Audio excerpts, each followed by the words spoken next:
Bonsoir à tous les mélomanes qui nous suivent sur Siloé TV, sur la production de Cœur Bradas. Nous vous disons encore shalom ce soir.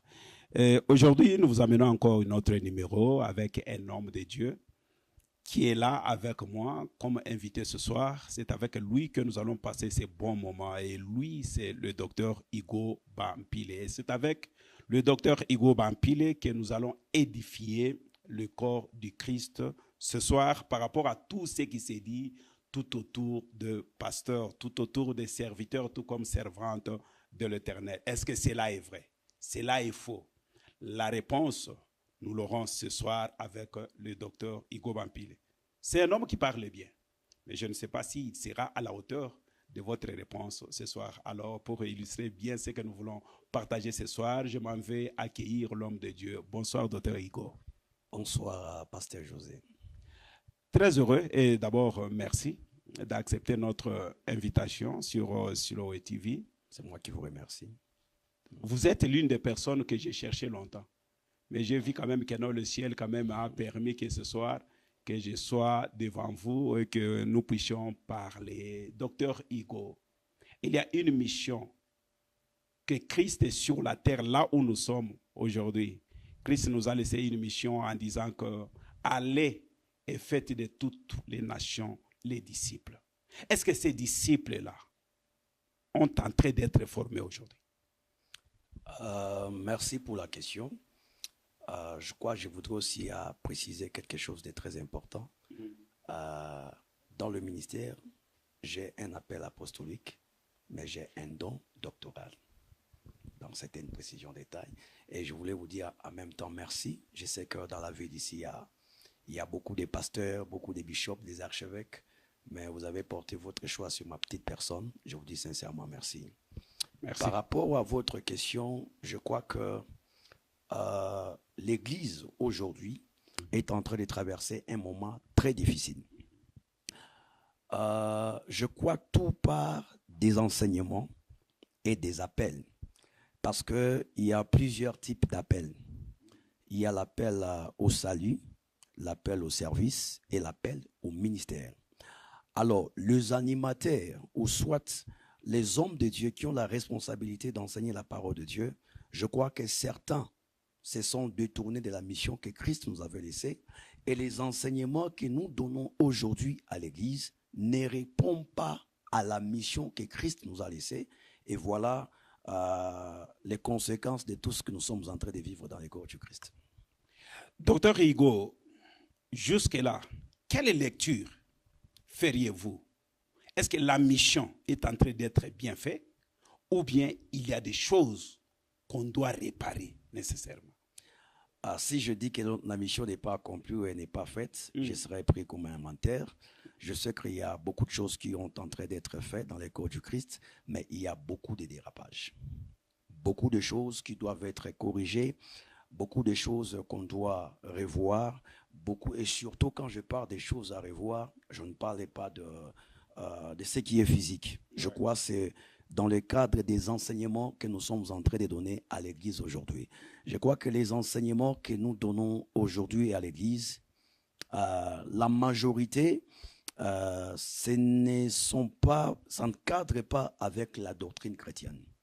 Et c'est ce qui fait qu'aujourd'hui, vous allez voir qu'il n'y a plus les activistes de l'Évangile.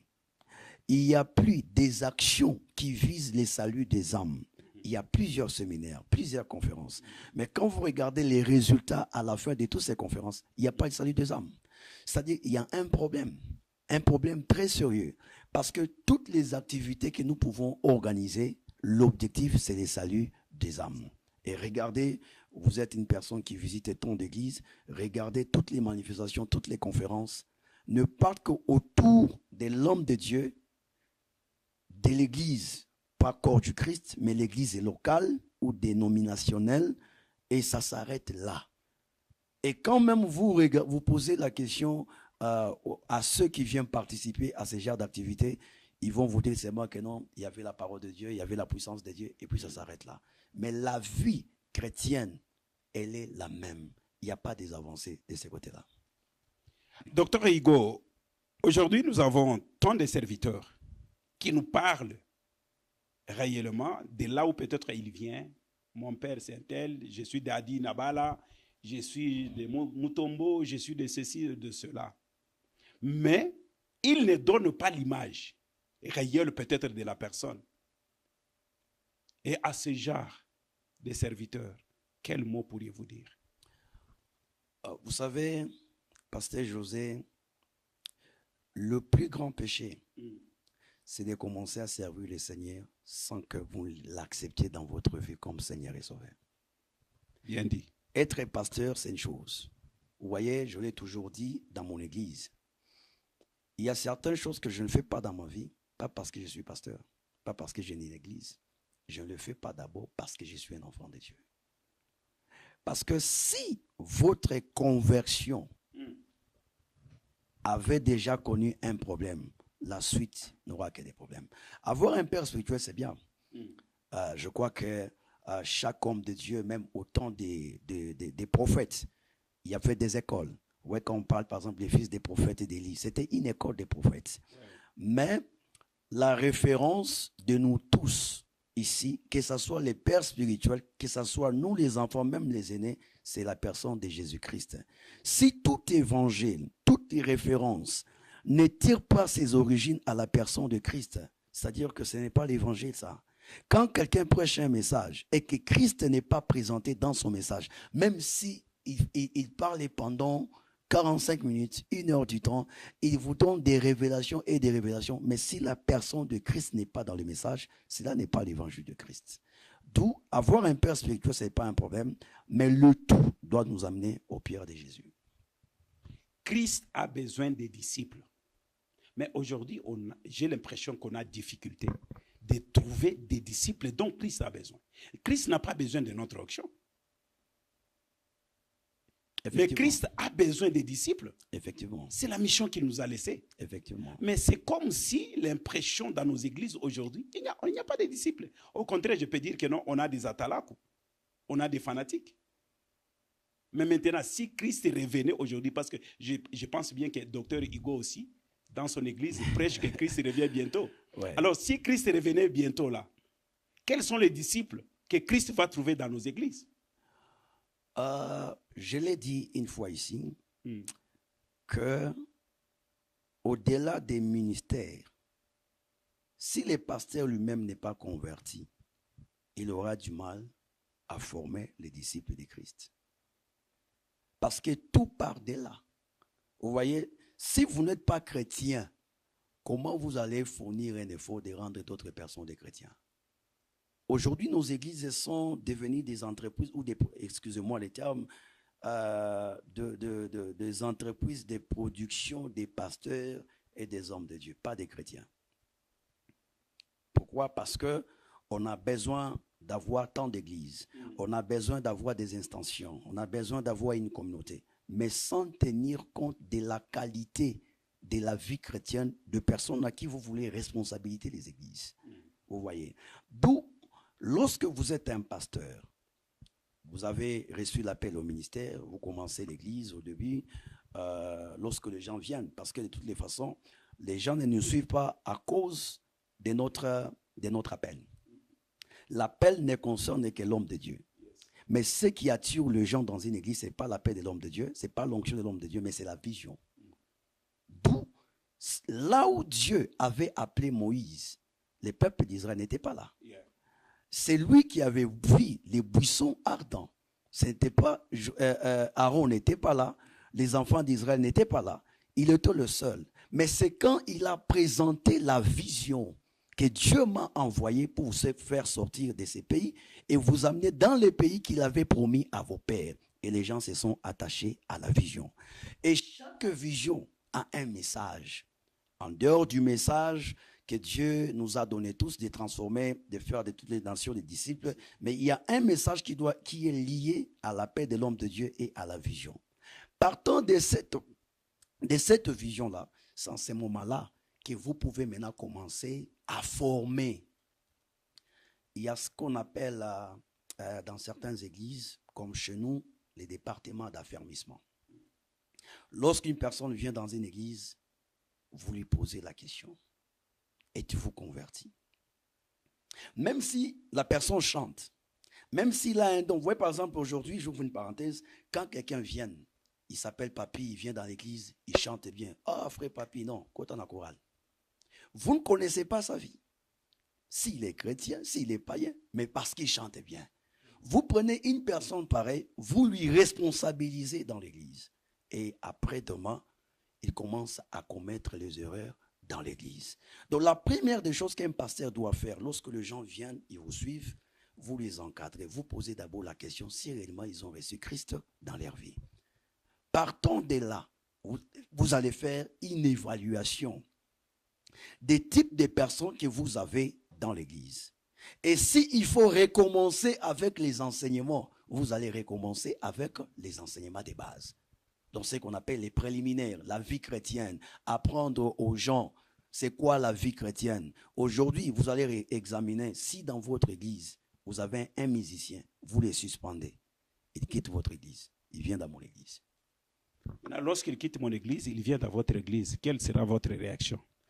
Je crois qu'hier au dé, je vous ai donné un témoignage d'une maman. Je suis parti prêcher dans l'église et il y avait une conférence chez le pasteur à Zadio.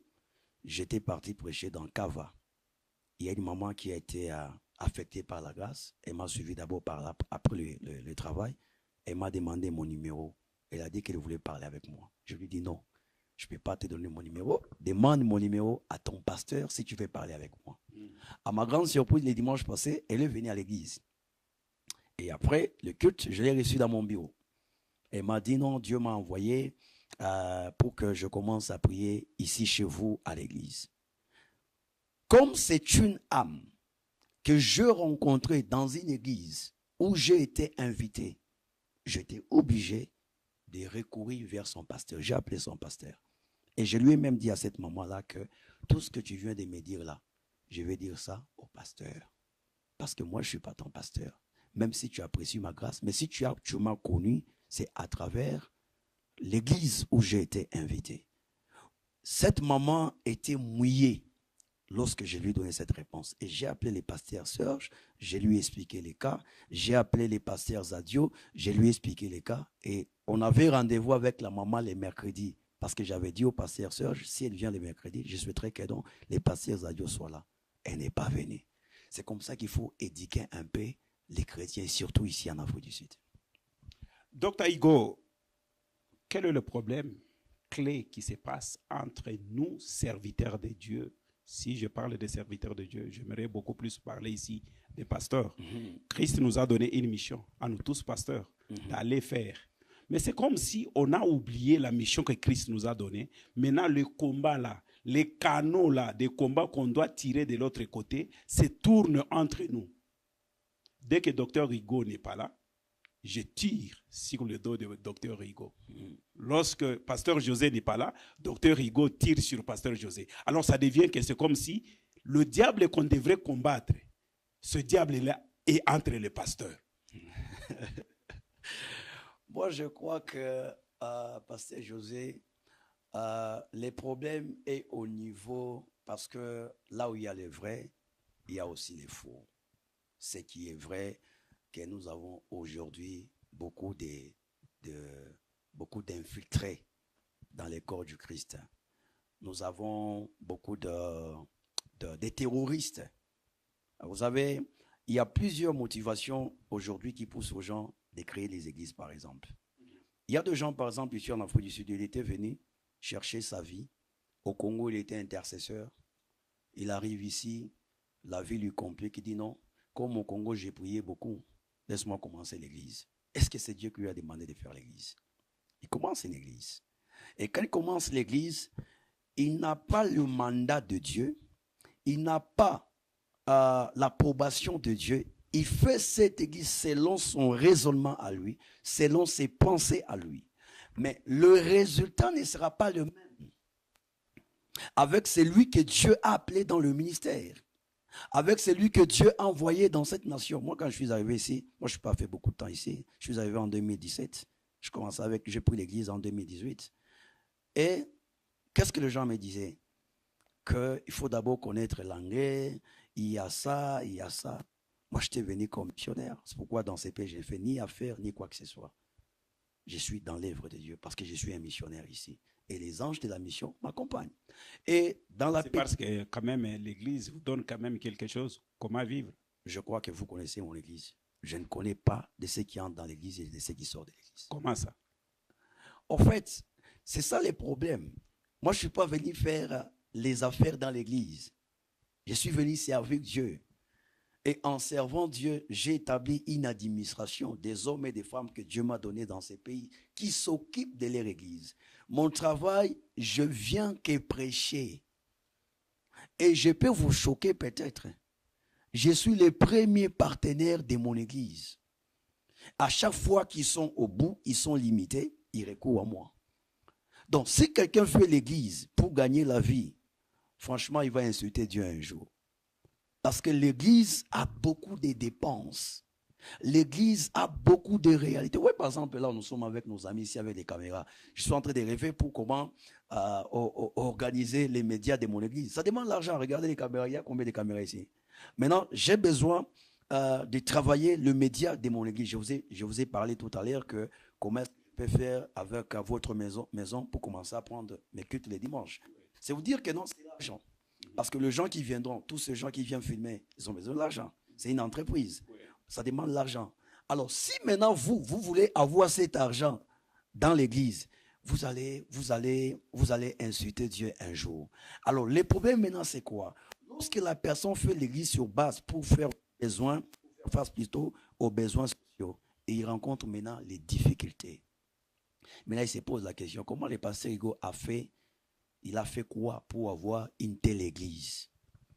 Vous voyez? Il a fait quoi? Comment est-ce que lui, il a beaucoup de gens dans son église? Avec peu de temps qu'il est arrivé en Afrique du Sud, mais comment il peut avoir une telle église?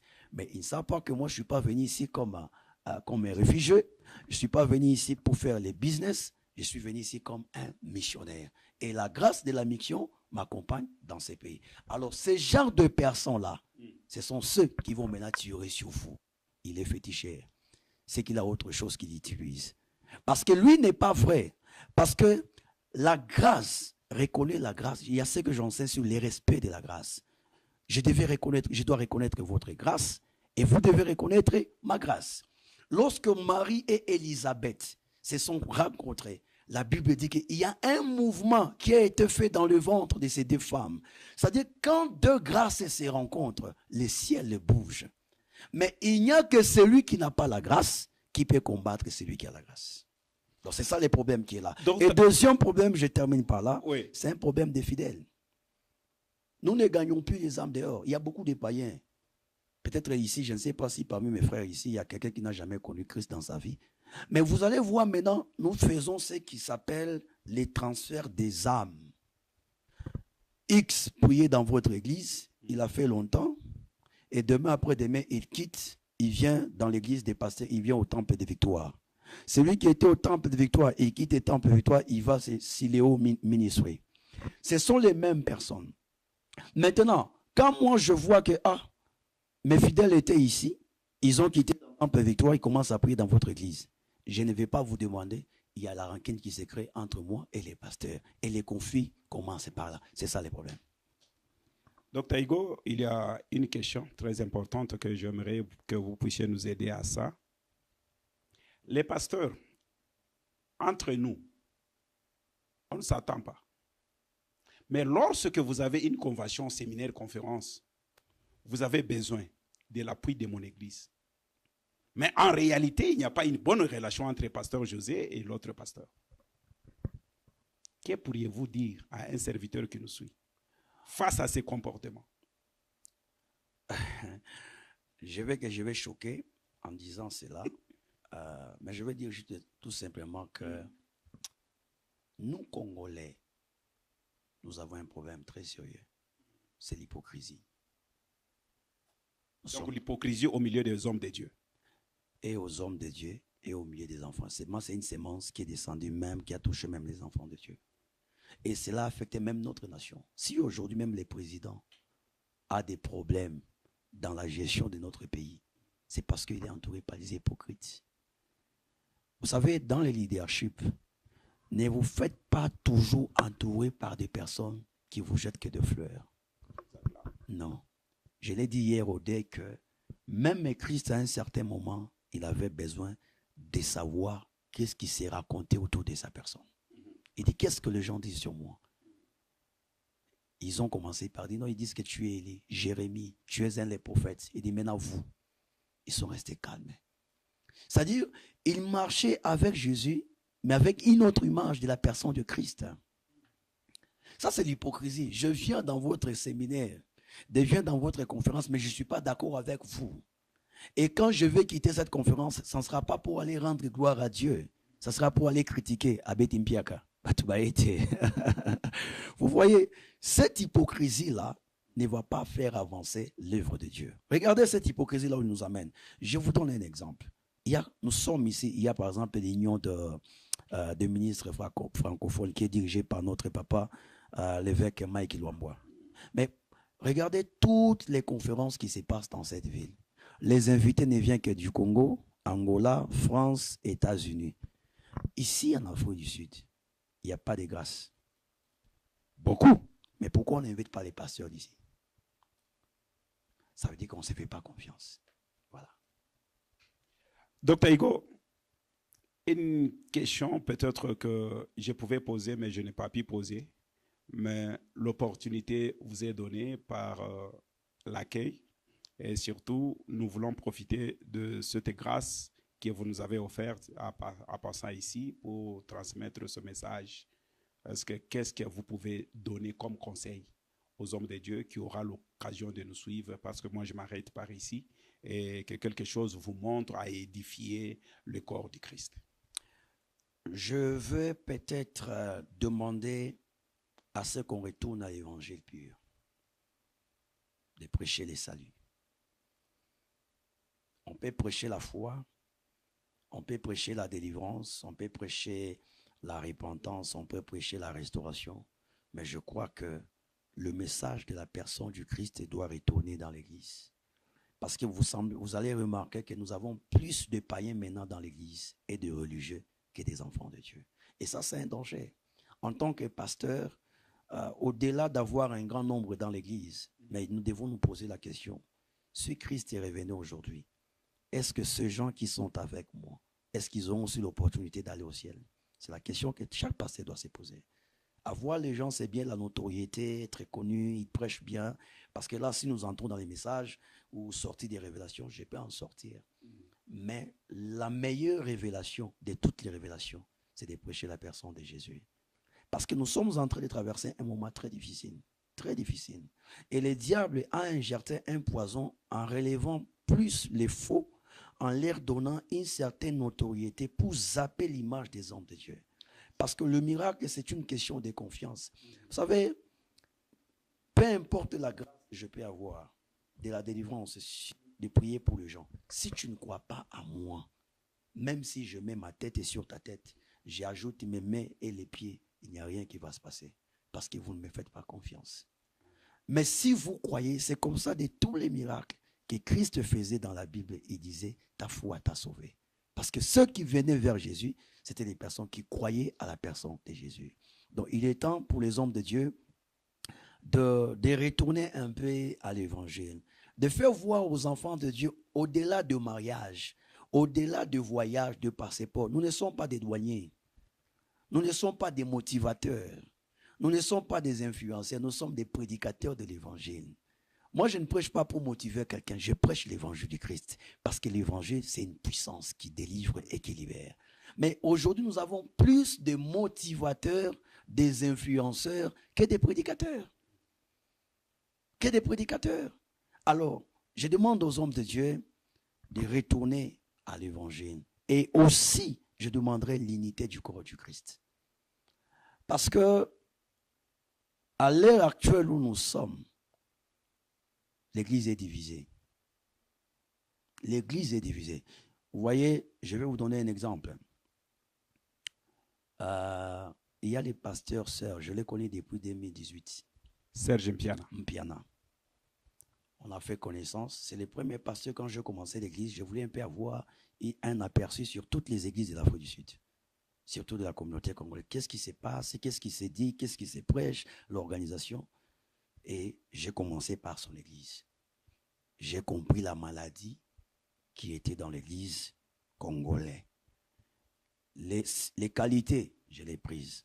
Et les défauts, je les ai travaillés. Mais imagine, il m'a invité dans son église après 5 ans. J'ai été choqué. Les gens qui me présentent dans son église, il me dit qu'il a pris 5 ans d'observation. Qu'il observait, il observait ma vie, au-delà du ministère, au-delà de la grâce, la qualité de ma vie en dehors de l'église. Et là, j'ouvre une parenthèse pour dire à un frère ou à une soeur, à un papa ou une maman, que dans tout ce que tu fais, sache qu'il y a un homme qui t'observe. Peut-être que ceux qui sont avec toi sont minoritaires par rapport à ceux qui t'observent. Il y a les gens qui attendent seulement le temps de Dieu, ils viendront te suivre. Donc ça, c'est mon dernier message que je voulais donner. L'unité de l'Église et surtout, revenons à l'évangile de la personne de Jésus-Christ. Voilà. Docteur Rigaud, nous sommes sur Siloé TV, sur la production de Cœur Brothers. Quelle est votre impression par rapport à tous ces jeunes hommes qui ont décidé de donner au corps du Christ, à la communauté congolaise et pourquoi pas à notre République, un média digne? Et je crois bien que vous ne serez pas déçus. Et quelle impression venant de vous par rapport à ce que vous avez vu? Je crois que depuis que je suis en Afrique du Sud, depuis 2017, je peux dire qu'aujourd'hui, c'est ma plus belle journée ou soirée, si je peux dire ça comme ça. Pourquoi? Ça me rappelle, juste quand en tenant ce micro, en me mettant ici, ça m'a rappelé beaucoup de choses. Parce que j'ai commencé à servir Dieu. Quand je me suis converti, je commençais à servir Dieu dans la sécurité. J'étais le garde du corps de mon père spirituel. Je suis passé par les protocoles. Je suis entré par l'intercession. J'étais le vice-président, vice-président national, assistant au pasteur, pasteur assistant et pasteur. Et à partir de là, j'étais le chargé du média de mon église à Lubumbashi. De 2008 jusqu'à 2016, je travaille dans les médias. Toutes les émissions qui passaient sur Wantange TV à Lubumbashi, c'était moi qui étais le chargé de ça. Je faisais des émissions à la radio et à la télévision. Et aujourd'hui, je sais filmer, je sais monter. Et aujourd'hui, je me sens comme si j'étais à Wantange. En tout cas, j'aime beaucoup les médias et j'apprécie la qualité du travail que je vis ici. Et je crois par la grâce de Dieu, nous allons mettre notre main et aussi dans la prière pour que ce média soit une bénédiction pour les corps du Christ et surtout en Afrique du Sud. Ça, c'était les impressions de Dr Higo Bampile et nous vous remercions tous vraiment d'avoir pris votre temps de nous suivre. Ce que nous pouvons tout simplement vous demander, c'est de continuer à vous abonner et surtout beaucoup plus à partager nos vidéos. Alors pour aujourd'hui, nous vous disons au revoir et nous comptons encore revenir avec un autre numéro pour encore l'édification du Christ. Nous vous remercions. Merci.